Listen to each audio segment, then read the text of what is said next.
So, Alita. Alita, Battle Angel. It was a movie. It was. It was very not good. Yeah. I've seen some bad movies. I've seen a few.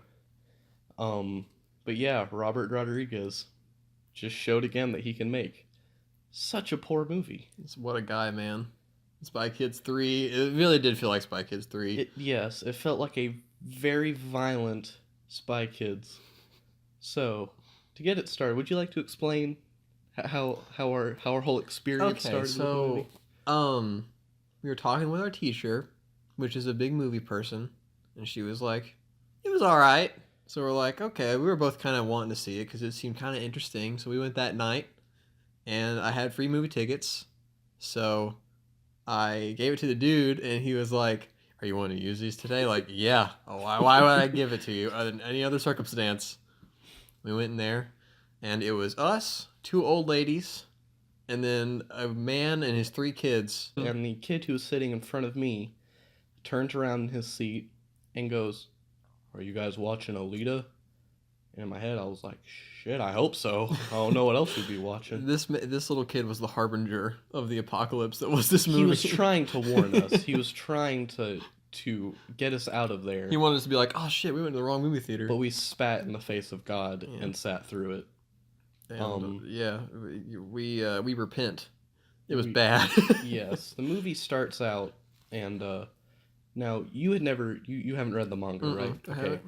I have read the bare minimum. I have read the first couple, and I thought it was okay. It was pretty good, and it was great. Mm-hmm. Anywho, we sit down. The movie starts, and what most of the things I'd heard about, people were complaining about Alita's eyes, that they were, kind of a glaring issue. Like something to be brought to. Yeah, they were watching. They were very. What's the word? We'll edit this out, but I'm gonna remember this word. What? Describe what it's supposed to be. Like, what does it do? Like, added, It's supposed to. It's like a attention grabbing, but not in a good way. Glaring. Glaring. It's like a single word. Glaring is a single. Anyway, I will punch you in the nuts. It was weird, okay, but it's not the weirdest part. The weirdest part was her mouth. I said it. The mouth was. It was so bad. Very teeth. Yeah, very teethy. She had a very teethy mouth. Every time she talked, it was just all her teeth were showing at all points. Like, the eyes were fine. You got used to that in the first, 3 minutes. You could take a photo of yourself so you could show. It was like this the whole time. So yeah. That was kind of glaring. I mean, the rest of the CGI was okay. Like, the cyborgs looked alright, and then the city looked pretty good. Yeah, the city looked cool. But good effects can only get you so far. I can tell you the part that it lost me. So I'll be honest, the movie started, and I was like, oh, this is pretty similar. There's a few things that are different, but overall it was pretty similar. So I was into it. I really was.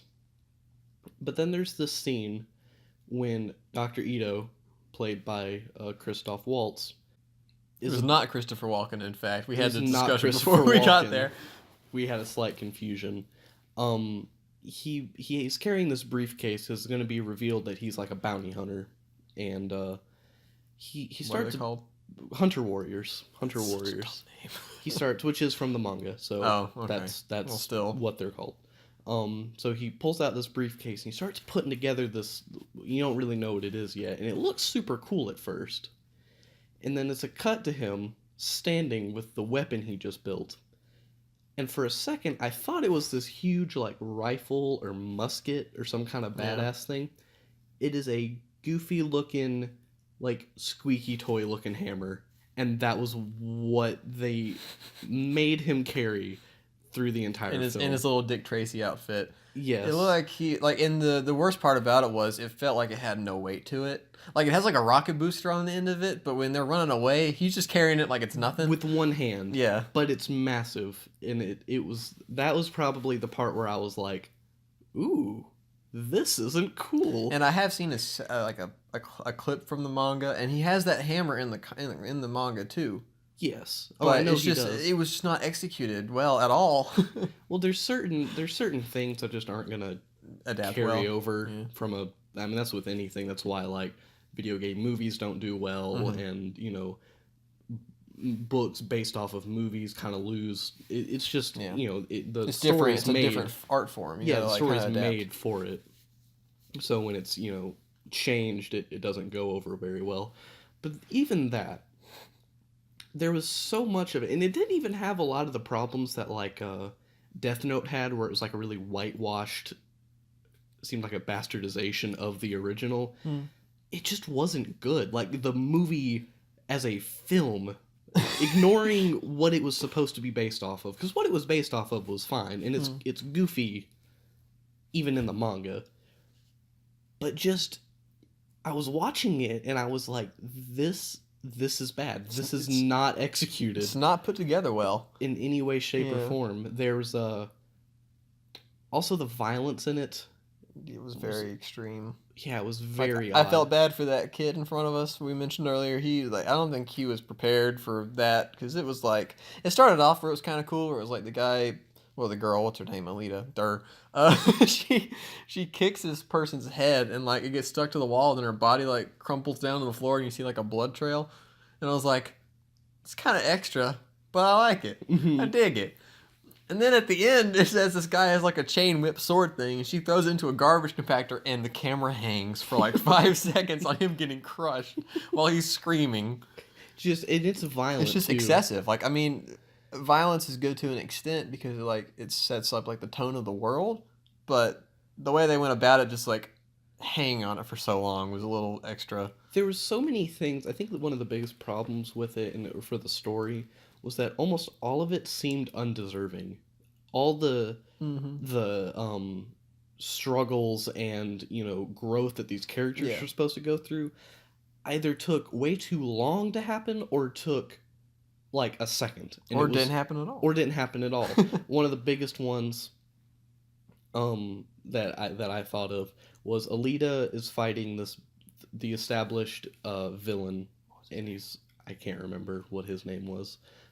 He's a big robot, and he's got these like chain fingers that are like the most badass weapon in this world that they set up as being like what makes him cool, which I don't really like in stories anyway. When there's like a weapon, like not the person, but the weapon is what makes them cool. That's kind of lame.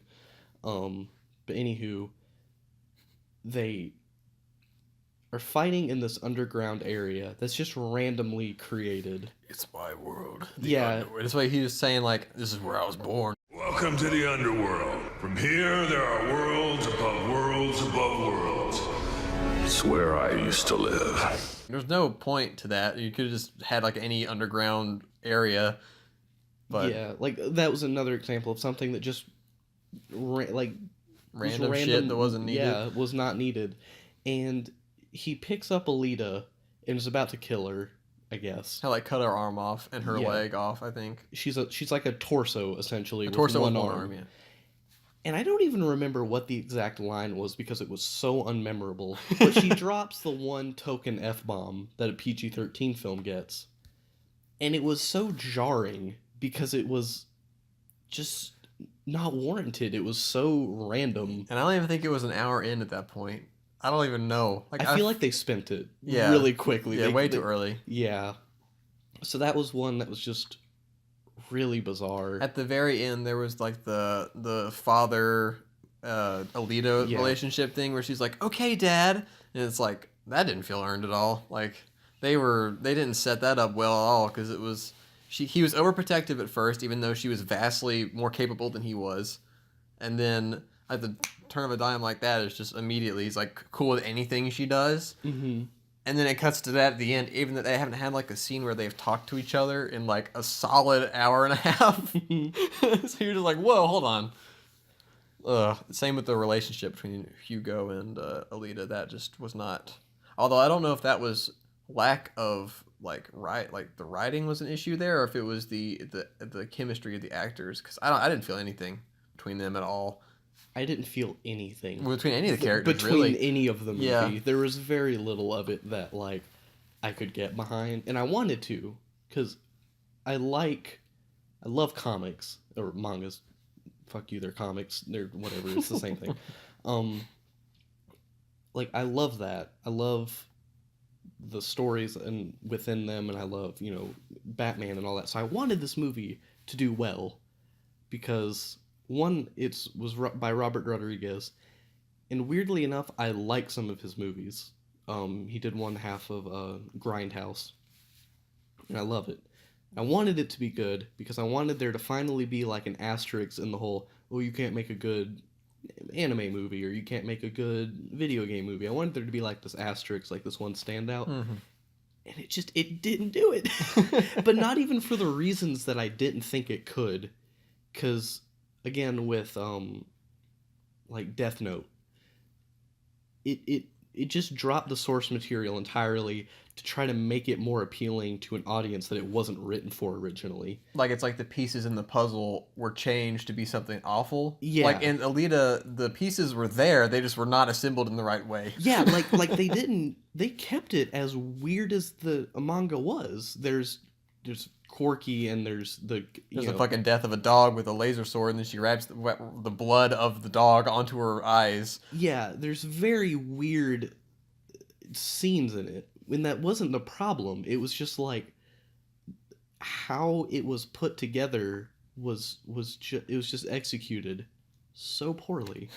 It was one of those movies, like, I've never left a movie and had so much to say that I couldn't figure out where to start. Yeah, me and him, we were silent all the way back to the car. We didn't talk. We didn't say a word to each other. Like, I didn't know how to start our conversation. Like, there was so much going through my mind. And really, I think you make a successful movie when there is something to talk about afterwards, because when there's nothing to talk about afterwards, you've failed at making anything entertaining, because you got it at face value, and that was it. There's nothing deeper. This movie somehow gave such little information and was at such face value that we're still talking about it. And we saw this movie last week. Yeah. And I've never... It carried into, like, our conversations with our friends at school and stuff, too, which, like, usually never happens. It was like... Yeah, I've never watched a movie that was so bad that, like, I'm still trying to figure it out. Like, I can't fathom that it was so bad. So I'm trying... with every fiber of my being to make it better than what it was, or at least make sense of it with no information. It was something. I've never seen a movie like it, that I will say. It also was the biggest blue ball ending I've ever seen. Like, I've never seen anything jerk you off like 3/4 to completion and then just like stop and be like, sorry, I have to wait until next year. Like, no. I guess this is spoilers, but oh yeah, I mean this entire thing's been spoilers. It doesn't matter. So the whole movie, it establishes this villain, all right, and what was his name? Like the Watcher or some shit. I cannot remember, but I do know. Nova. Yes, that was his Nova. Name. Nova on Ixalim or whatever. Elysium? No, that's a different movie. What's the name of the city? The floating city. What was it called? Dude, you are asking me to remember shit I do not care about. I'm trying to still just make sense of the basic premise. So, she is in this game. Motorball. And if you win at the game, you get to go up to this city in the sky that's above where she actually lives, where it's just trash. The last of the floating cities in a war that was never explained, and you're like, we're going to get flashbacks of it, and you get like 3 20-second clips, and that's all you get, and you're like, oh, I've discovered myself. I'm like, but we haven't as an audience. We don't know where the fuck you are. Still just as confused. You still don't know what she is. So if you win at this, you get to go up to the city in the sky, which is where she wants to go because that's where she feels like she'll get answers about who she is. Because she finds out that that's where she came from. And she also wants to stop the bad guy that's up there. Yes, That's and controlling everything. she wants to stop this bad guy who's able to telepathically control these other people. With these goofy ass goggles that look like the 3D glasses from Spy Kids 3. I'm telling you, it's the sequel. I'm pretty sure this is just like it's all connected within the same world. And so she stands on this like pedestal where she's been champion of this game for months. This is the last game before she gets to go up to the city. Yeah, basically. so you're like, oh, here we go. It was cool. It was like, oh, here we go. It's been building to this. She got like this new armor.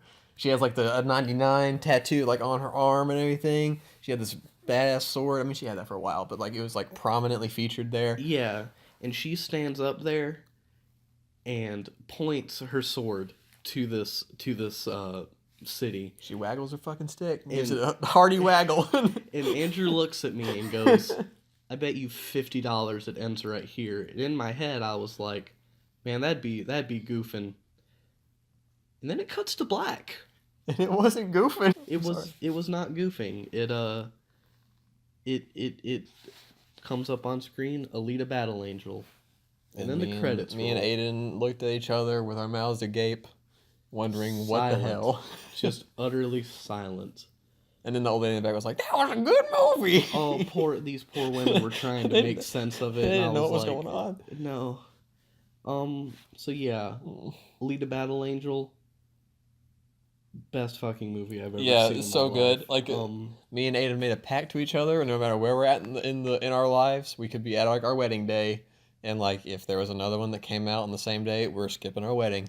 I will miss my child's birth to see the sequel of Alita Battle Angel.